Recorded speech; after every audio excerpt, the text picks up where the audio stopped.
동시에 돌아가고 있는 세 개의 특검, 3특검이 동시에 수사를 하다 보니까 하루하루 짚어봐야 할 내용들이 많습니다.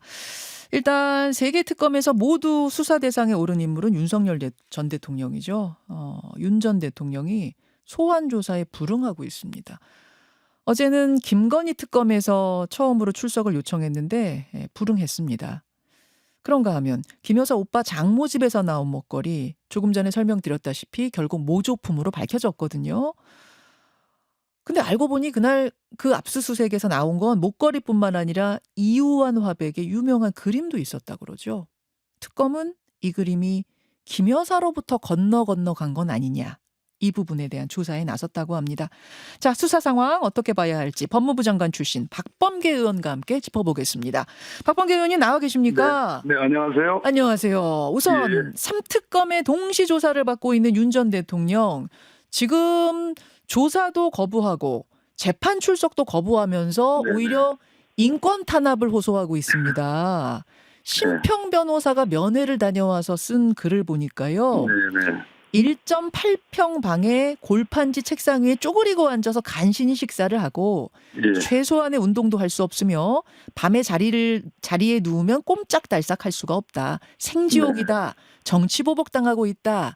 그래서 인권 탄압에 대해 미국 등의 개입을 촉구했다는 거예요. 예.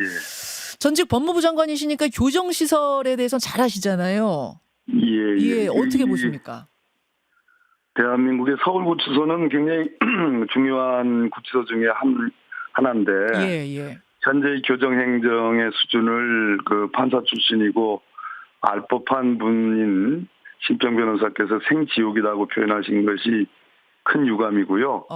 그 일반 재소자들 지금 윤석열 전 대통령이 지금 피서가는 건 아니지 않습니까? 예. 그 과거 박근혜 전 대통령 때하고 비교하면 그 당시 개인 비리 그것도 이제 직접 받은 게 아니고 최순실을 통해서 그 뇌물죄와 관련해서 사실상 국민들께 시인을 하고 특검까지도 다 수용을 한 박근혜 전 대통령과의 태도의 문제에 있어서 윤석열은 말 그대로 수사 절차를 부인하고 있고 오히려 수사기관의 불법을 강조하고 있고 또 야당 등을 방국가 세력으로 매도하고 있는 그 태도가 바뀌지 않고 있는 상황에서 박근혜 전 대통령은 3.2평, 윤석열은 1.8평 그런 비교는 될 수는 있겠으나 이게 피서가는 것이 아니기 때문에 일반 재소자와 똑같은 취급을 받고 있기 때문에 그 인권 문제로 얘기할 건 아니다라는 말씀드립니다. 예, 피서간 거 아닌데 지금 꼼짝달싹 할 수 없다, 생지옥이다 이런 얘기를 하는 게 맞느냐, 기막힌다 그 말씀이세요. 예. 인권 탄압을 미국에다가 호소하겠다 이건 어떻게 보세요? 미국의 개입을 촉구했다. 이게 개입을 촉구할 수 있는 문제인가요?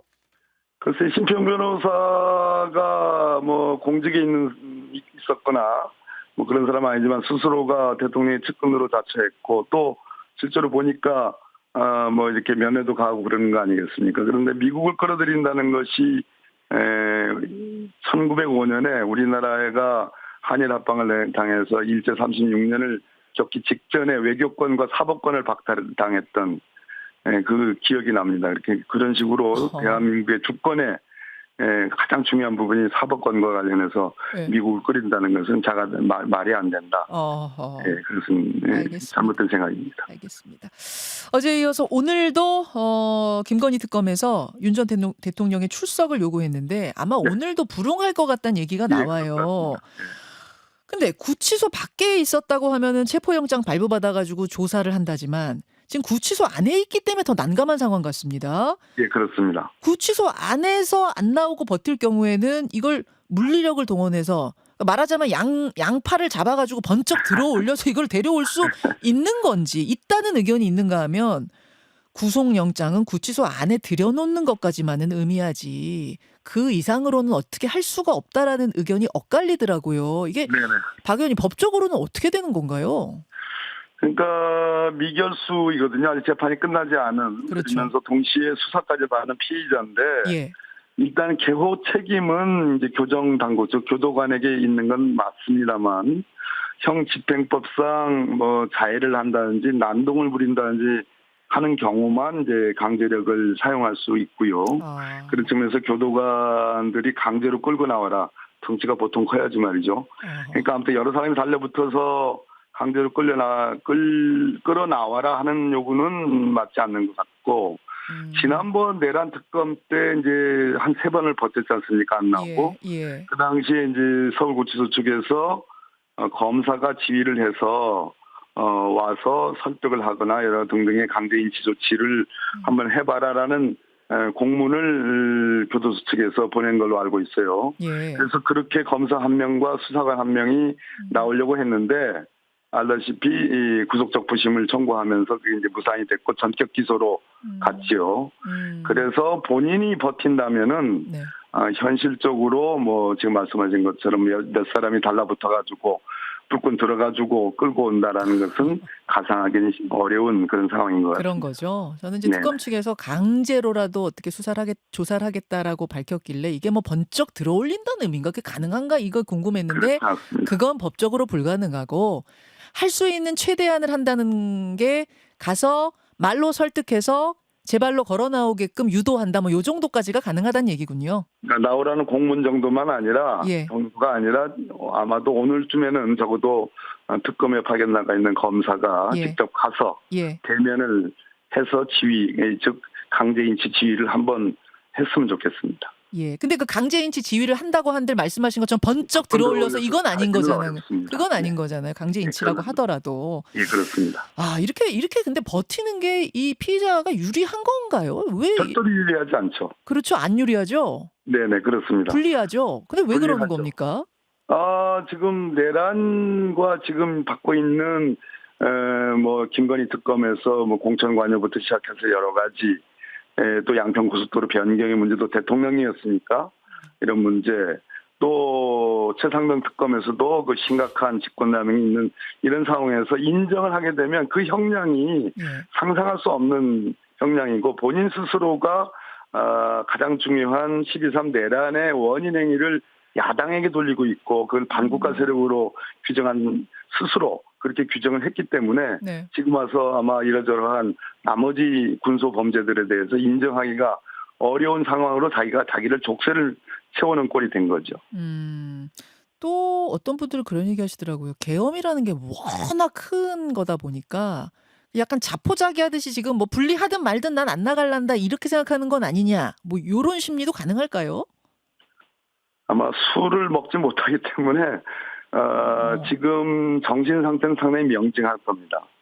예. 그 뭐 원래 운동을 별로 안 하는 사람으로 알려져 있는데 지금도 밖에서 운동하라라고 권유를 교도소 당국에서 하는데 그냥 복도만 왔다 갔다 하는 걸로 알고 있어요. 그런데 지금 여러 가지 작전에 대한, 예. 소위 말해서 내란죄를 포함한 여러 가지 혐의에 대해서 어떻게 할 건가에 대한 작전, 소위 머리를 굴리고 있는 건 맞아요. 예, 맞는데 자포자기 심정으로 볼 일은 아닌 것 같습니다. 아, 그건 아니라고 보세요. 예, 그렇지 않습니다. 그렇게 어허.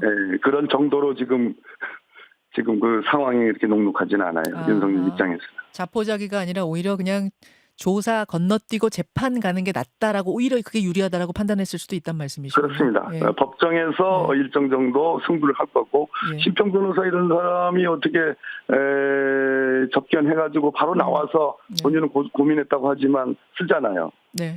예, 생지옥이라는 그런 풀죠. 동정을 유발하는 네. 그런 표현을 쓰잖아요. 그런 것도 하나의 작전의 일환이죠. 조금 전에 그 말씀하셨어요. 운동을 하라고 교도관들이 자꾸 권유하는데도 나가서 운동 안 하고 복도만 왔다 갔다 한다더라. 저는 요 얘기는 처음 듣는데, 지금 심평 변호사 얘기는 운동을 하고 싶은데 최소한의 운동도 할 수 없는 상황이다. 그래서 생지옥이다. 이렇게 얘기했는데 전혀 다른 얘기 하시네요, 박 틀린 의원님. 얘기죠. 틀린 얘기. 제가 듣기로는 예. 그렇지 않은 것으로 알고 있고, 제가 아까 말씀드린 것처럼 복도에서 왔다 갔다 한다, 그런 얘기. 밖에 나가서 운동 시간이 있는 것이고, 예. 다른 일반 재소자들과 분리해서 운동할 수 있도록 하는 그런 권유가 있음에도 불구하고 그렇지 않다라는 거 저는 그렇게 들었습니다. 아, 그렇게 듣고 계세요. 혹시 네. 교도소 쪽에서 나오는 이야기 들으신 겁니까? 뭐 아무튼 맞는 구치소? 얘기로 알고 있습니다. 알겠습니다. 자, 그런가 하면 김 여사 오빠 장모 댁에서 네네. 압수수색 중에 발견된 김 여사 목걸이. 네, 이것도 엽기죠. 야, 진짜 미스테리예요. 그러니까 예, 해외 순방길에 찾던 건데 예, 그 당시에는 이 고가 목걸이, 고가의 목걸이가 예, 왜 고위공직자 재산신고 목록엔 없었어? 이렇게들 네, 물으니까 지인한테 빌렸어야 했던 그 목걸이인데 이겼어요. 예, 김 여사 측에서는 그건 모조품이고 빌렸다던 지인이 사실 오빠다. 그래가지고 네, 지금 오빠 장모 집에 있는 거다. 뭐 이런 해명 네, 같아요. 예, 그래서 특검이 그걸 가져와가지고 감정을 해보니까 진짜로 모조품이었답니다. 짝퉁이었답니다. 네, 네. 박 의원님, 그럼 앞으로 이제 수사 포인트는 어떻게 되는 겁니까? 일단 김건희 측의 진술, 예. 본인 포함해서 진술이 왔다리 갔다리 하니까 음. 그 신빙성이 일단 없는 것 같습니다. 일단 모조품은 맞는 것 같은데 예, 예. 지금 빌렸다 또는 뭐 선물로 줬다가 다시 쓰기 위해서 빌렸다 또 잃어버렸다 등등의 진술들이 다 바뀌고 있잖아요. 그런 측면에서 이 말 하나하나를 김건희 측의 말 하나하나를 다 믿을 건 아닌 것 같고 두 개의 지금 수사 방향이 있는데 그 김건희 특검과 관련해서 하나는 통일교 세계본부장이 나토 순방 때 지금 모조품이라고 판명이 나는 이것에 대한 시비 때문에 선물했다고 주장하는 네. 그 6천만 원 상당의 그라프 목걸이가 별도로 있는 거고요. 목걸이가 좀 두 개 있는 거예요. 하나는 있는 거예요. 지인한테 예. 빌려서 해외 순방길에 찾다던 이 반클리프 목걸이가 있고 네. 요걸 지인한테 빌려서 찾다는 얘기를 듣고 내가 안쓰러워서 선물했습니다라고 하는 통일교의 6천만 원짜리 목걸이 거의 그라프사 목걸이. 목걸이가 있는 거고 네, 두 개가 그렇습니다. 있어요. 예. 두 개의 목걸이에 대한 수사가 만나야 되는 겁니다. 한 특검입니다. 그러니까 김건희 특검이니까 수사가 만날 건데 네. 지금 그라프 목걸이 안타까워서 선물했다고 하는 그거는 영수증이 있는 거니까 진품일 것이고 예. 그거는 양평 캄보디아 ODA 사건에서 통일교 로비 차원에서 건진법사가 등장하는 그 목걸이란 말이에요. 그렇죠. 그런데 이쪽에 지금 모조품이라고 하는 나토 순방 때 샀다는 그 가짜 인생의 목걸이, 네. 그 목걸이는 지금 모조품으로 돼 있는데 네. 지금 그것도 진품은 6천만 원 상당이라는 거 아니겠습니까? 그렇습니다. 근데 이거는 모조품인데 그런데 오빠의 장모집에서 발견됐다는 거잖아요. 네네. 근데 거기서 같이 발견된 이우한 화백의 이거는 진품 증명서가 있다는 거고 있어요. 그 그림 자체가 수십억 대를 호가한다는 거 아니겠습니까? 맞습니다. 바로 이 점이죠. 모조품이라는 것이 처음부터 모조품이면 거기다 맡겨놓을 이유가 없는 거고 그거보다 훨씬 더 큰 금액의 그림조차 거기다 맡겨져 있는 건데 그것의 상관성을 어떻게 설명할 거냐. 아까 통일교 목걸이와 함께 그런 측면에서 김건희 특검의 할 일들이 참 많은 것 같습니다. 지금 이우환 화백의 그림은 김 여사 게 아니라 오빠 건데 오빠 작품인데 오빠가 갖고 있는 건데 집 인테리어 하느냐고 장모님 댁에 잠깐 걸어둔 거다. 이제 이런 해명인 거거든요. 그렇습니다. 해명이 그렇긴 한데 예. 전체적으로 수사의 대상이 돼야 되겠죠. 규명이 돼야 되겠죠. 저 어떻게 엄청난 가리겠습니까? 흘러갔는지 어떻게 저렇게 이제 갔는지 흘러갔는지 요거를 예, 결국 그렇습니다. 밝혀야 된다는 얘기고 김 여사가 미술 관련된 사업을 했기 때문에 혹시 그 과정에서 뭔가 받아가지고 여기 흘러간 건 아니야도 들여다볼 부분이다 이런 말씀. 충분히 연관성이 있는 거죠. 본인이 해왔던 일들과 관련해서. 네네. 그래서 두 개의 목걸이와 저 이우환 화백 그림이 다 하나로 합쳐져 갖고 수사가 돼야 된다고 보시는 거군요. 그렇습니다. 예, 예. 예, 알겠습니다. 그러니까 영장이 나왔을 거고요. 예, 알겠습니다. 이렇게 특검 수사가 전방위로 진행이 되면서 정치인에 대한 소환 조사도 이어지고 있는데요.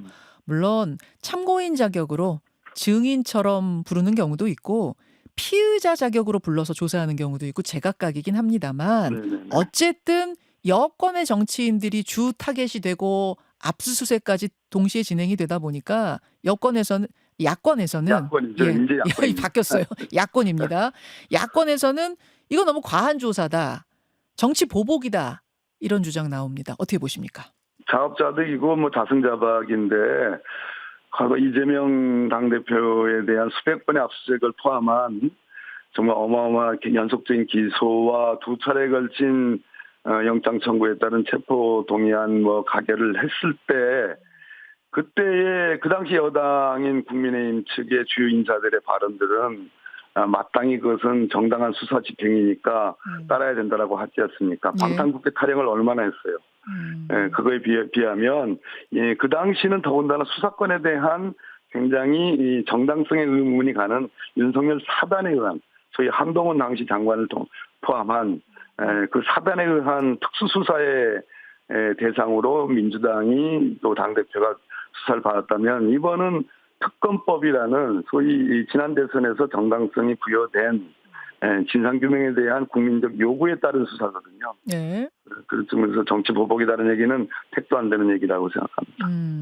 그 수사 상황을 더 지켜봐야겠습니다만 네. 만약 누가 될진 모르겠지만 현역 의원 중에 누군가에게 구속영장이 청구돼서 체포동의안이 국회로 날아온다면 네. 국회는 또다시 이제 의결이냐 부결이냐 찬성이냐 반대냐 선택을 해야 될 텐데 박 의원님 생각은 어떠십니까? 원칙대로 가야 된다고 생각합니다. 이 특검이 중대한 내란과 함께 제기된 예. 국민적 요구 사항이기 때문에 적어도 구속영장 청구의 원칙과 기준에 맞으면 원칙대로 국회는 의결해야 된다고 보고요. 지금 가장 큰 지점은 윤상현 의원과 이준석 의원의 실제로 공관위원장이고 당대표였는데 예. 공천 관여와 관련해서는 윤상현 의원과 이준석 의원의 입장이 서로 모순되는 관계인 것 같습니다. 최종적으로 김영선 의원을 공천한 최종 결정권자가 누구냐 이 규명을 하는 것이 가장 중요한 것고 그것이 범죄의 가장 핵심이라고 저는 생각을 해요. 최종 결정 김영선을 후보로 공천 주자라고 최종 결정한 그 사람 실질적인 그 사람이 누구냐 이 말씀이세요? 윤상현 의원은 지금 돌아가신 장제원 의원 비서실장 당선인 비서실장 탓으로 좀 돌리는 것 같고 그럼 자기가 공관위원장인데 자기가 결정하지 않았다라는 그런 취지. 예. 윤석열 대통령의 당선인의 부탁과 요구가 있었다는 건 인정하는 취지. 또 거꾸로 이준석 의원은 당시 국민의힘 당대표였는데 최종적인 결정은 거기서 했을 수도 있는 거 아니냐는 그런 취지가 묻어나고 있죠. 알겠습니다.